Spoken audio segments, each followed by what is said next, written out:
Grace was so excited that when she went to the mailbox to find the paperwork was finalized, the divorce paperwork was there in her hands. The divorce was complete and finalized. The judge that finalized it was Judge Quinn, who had presided over her case in Ohio. It was complete. Grace was free. Life after domestic violence really was becoming a reality. She quickly hurried back into the cottage and went to call Marissa. Marissa, said Grace. What? Said Marissa. Well, I just got my paperwork for the divorce and it's final. Oh, that's excellent news. What are you going to do now? Well, I have a lot of cleaning to do at the cottage, but I was thinking maybe I could take a break and have something to eat with you. What do you think? I think you need to call that Michael guy, said Marissa. That sounds like a fantastic idea now that you're a free woman. What is the update on John? Oh, John Anderson, said Marissa. Well, from what I heard, he's still in jail. Oh, that's not surprising, considering he's now being held for felony charges of domestic violence. He could be in jail for a while. Wow. Has he tried to contact anybody or try to contact you at all, Marissa said. No, said Grace. I haven't heard from him or anything. Well, he doesn't know that you live this far out, and I don't think that's going to be an issue. That's so reassuring, said Grace. Well, listen, I would take Michael up on that date now that you're divorced, and that's reassuring. I think so. I might even call him after I get off the phone with you, Marissa, said Grace. Do that, said Marissa. I'm going to get back to work, said Marissa. Okay, said Grace. As Grace and Marissa hang up the phone from each other, Grace decides to go ahead and call Michael. So she opens up her wallet and sees that Michael Smithon's card is in her wallet. Should I call him or should I not? She says out loud to herself. Hmm, what time is it? She looks at the clock and says, it's lunchtime. I'm sure he's got to be free for lunch.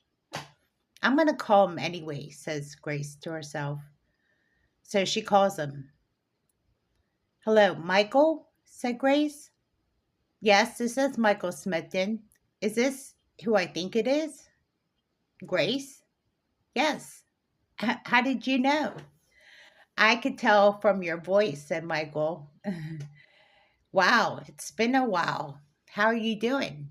I'm doing good. Are you on break right now? Well, kind of, sort of. I'm kind of sitting in for, you know, I'm in the office, put it that way. Oh, you are? Yeah. I run a big office and I'm the CEO, so it kind of ends up that I have to be here whenever I have to be here. And sometimes I get free time and sometimes I don't. So it just depends. What do you have in mind? Said Michael to Grace. Well, I was wondering if I could take you up on that date.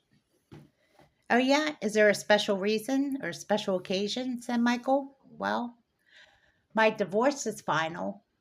Oh, it is? I didn't even know you were married. Well, I was married. I went through a lot to get through this divorce, and I couldn't say yes to you until I was honestly. I mean, I have to be honest. It's not right to be involved with a married woman, right? Yeah, I have a lot to say about that. That's a good thing. That's a good thing you just did that. I appreciate your honesty. So, You're officially divorced, said Michael. That's a good start. So, where do you want to go?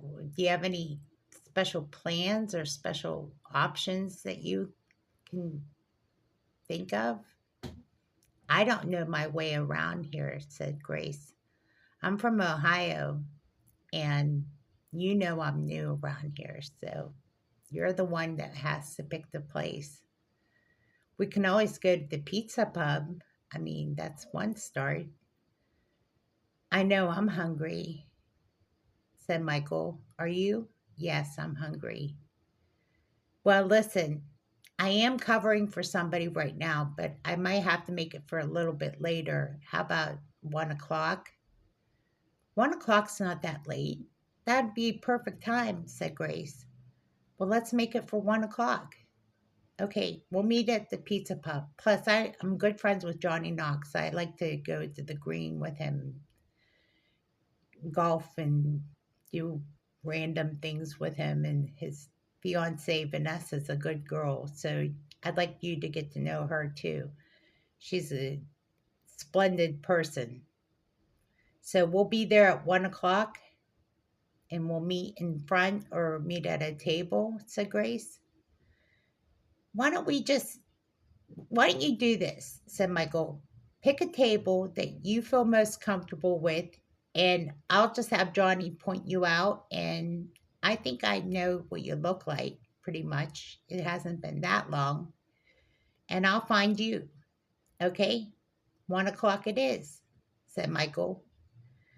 Okay, said Grace. 1 o'clock it is. And they hang up on the phone, and she's excited and gleeful. So Grace finishes up what she has to do and she heads down to the pub and she picks a really comfortable booth, almost a nice corner booth where it's cozy and comfortable. She tells Johnny that she's going to meet Michael Smithon. Johnny nods and says, "That's a nice guy." That's my guy, too, by the way. Vanessa nods and says, "Yeah, he is really nice. I personally can tell you he has been single for a long time, too." "You picked a winner," said Vanessa. "That's awesome," said Grace. "I hope so." Just then, Michael walks in. "So, I see that you're all talking about me, huh? I can feel my ears are burning," said Michael. Grace laughed. "It's true. They were telling me you're a nice guy. Is it true?" "Yes," said Grace. "It must be true because your ears are burning." "Let's have a seat," said Michael. "Let's get started." Well, Vanessa comes to the table and says, "What can I get you started with?" "Well, you know what? I'm pretty hungry and I know Grace is hungry too. Why don't we do something like pizza or hoagies? What do you think, Grace?" "I would like to try the hoagie." "I would like that too," said Michael. "Let's try 2 Italian hoagies. What do you think, Grace?" said Michael. "I think that's a great idea. We'll do that. Do you like Diet Coke or regular Pepsi or Coke?" "I like Diet Coke. That would be fine," said Grace. "That's fine for me too. I'll do the Diet Coke." "Okay, 2 Diet Cokes and 2 Italian baked hoagies." "You got it," said Vanessa. "Sounds good. It'll be about 15, 20 minutes. So that'll give us enough time to get acquainted," said Michael. "So you say you're from Ohio, you're recently divorced, and you are literally having a divorce party right now." "I wouldn't call this a divorce party. I would call this officially a date." "Why would you call this officially a date?" "Because it is," said Grace. "Michael, I haven't told you my whole story, and I probably wouldn't want to tell you the whole horrific details, but I think you probably noticed I was pretty banged up the night I met you." "I noticed. That wasn't a car accident injury either." "No, I'm a domestic abuse survivor, and I'm going through a lot of counseling, and I had to leave my home state of Ohio, and I had to leave, and I had to go through a lot of court stuff, and I had to go through a lot of police stuff, and it's been a long journey. So, to say the least, to go through a divorce, it was the last step in the whole recovering from domestic abuse. And I don't want to share you all the gory details. I just want to tell you that this is the last merry-go-round for me. Well, I'm sorry. I'm sorry that you had to go through this. I have my own situation too. And since you shared your situation, I'll share mine. My ex wife uh, cheated on me with my partner, who the reason why I'm working so many hours is that my partner left the company because he was sleeping with my now ex wife. And her name was Carolyn. And we were married for almost 10 years. And I don't know how long they were together, but long enough that I caught them together. So I almost had lost my business, almost lost everything. I had to refinance everything. And luckily, my business survived and my company stayed together, and we're doing pretty well now. But I had to go through a lot of different things to get the company to stay afloat. But it was not an easy journey. The divorce wasn't easy. Nothing about it was easy. So, that's my story. But I've been single for a long time and no children. And I'm kind of grateful that I didn't end up with children with her because it would have been so horrific to go through that with children. Yeah, I agree. I don't even know if I can have children. I don't even know what the outcome would be. Well, that's enough of the horror stories. Besides, we don't want to ruin our lunch, said Michael. On the brighter side of things, life does get better. Yeah, it already has. I already have a beautiful cottage. Everything's furnished. I mean, I can't tell you, life after abuse is beautiful.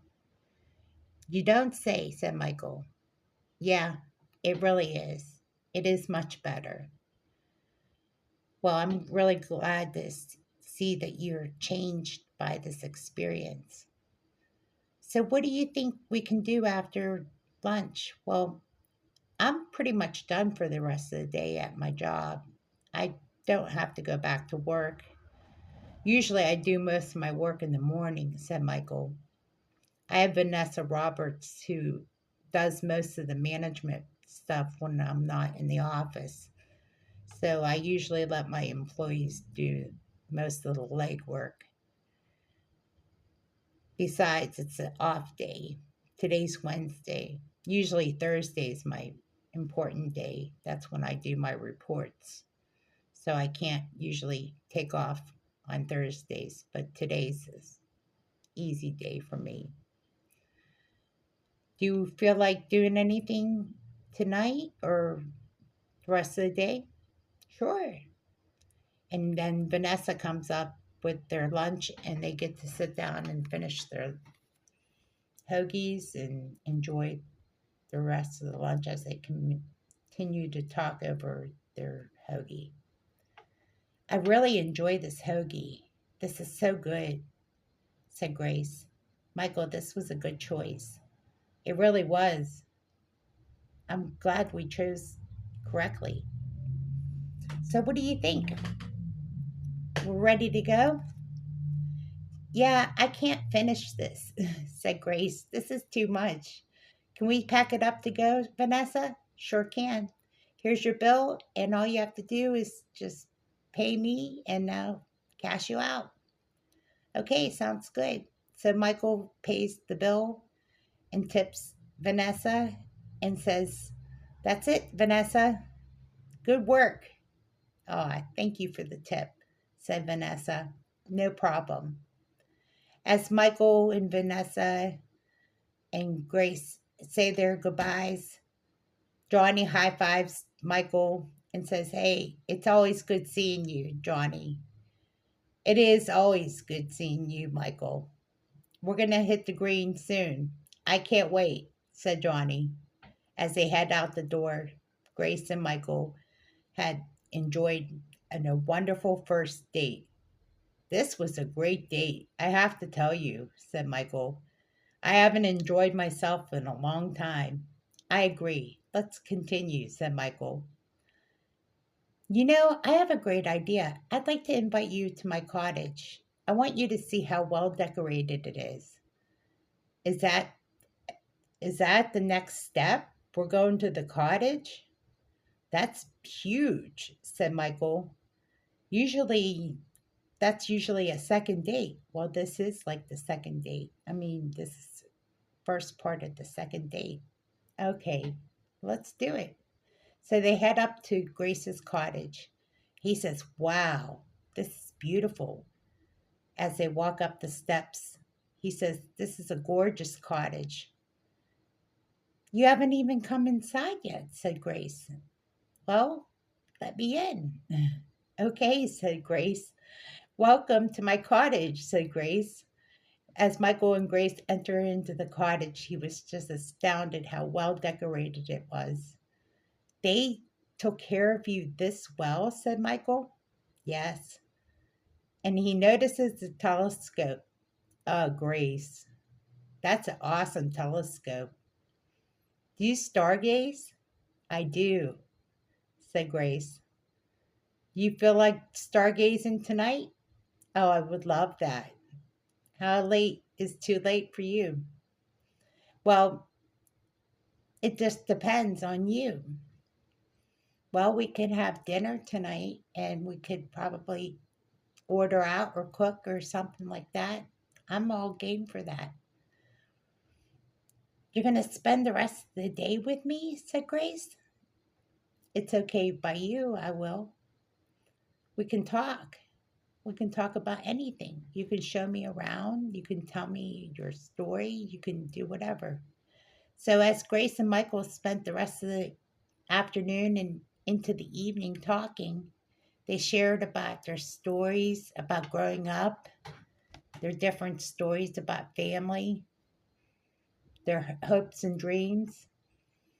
By the time it got dark, they pulled out the telescope and went out to the porch and started stargazing. "Look at the stars," said Grace. "Isn't that beautiful?" "Yes, it is," Michael said. Just then, Michael pecked her on the cheek. "Grace, I've been wanting to kiss you on the cheek all day." "Oh, I feel so shy." Grace loved every minute of it, though. "Wow, I really love that. You're such a gentleman. You've been nothing but an honorable, happy, I don't know, I'm speechless," said Grace. "We have to do this again." As he continued to look at the stars in the sky, it was getting late, and Grace said, "I know you have to get to work in the next morning." "Yes, I do." "Is it possible if I can give you a kiss goodnight?" "Yes, you can give me a kiss goodnight." And Michael then gently kisses Grace on the lips. "Good night." "Thank you, Grace, for a wonderful day." "You're welcome," said Grace. "Thank you for all that you've done for me today. You made this a special day for me," said Grace. As Michael headed to the car, he said, "By the way, we're going to have to make this um, habit." "You think?" said Grace. "I think so." As Michael left and pulled out of the driveway, he made sure he gave her a wave goodbye. And that was the end of the date. But the stars just sparkled. throughout the night.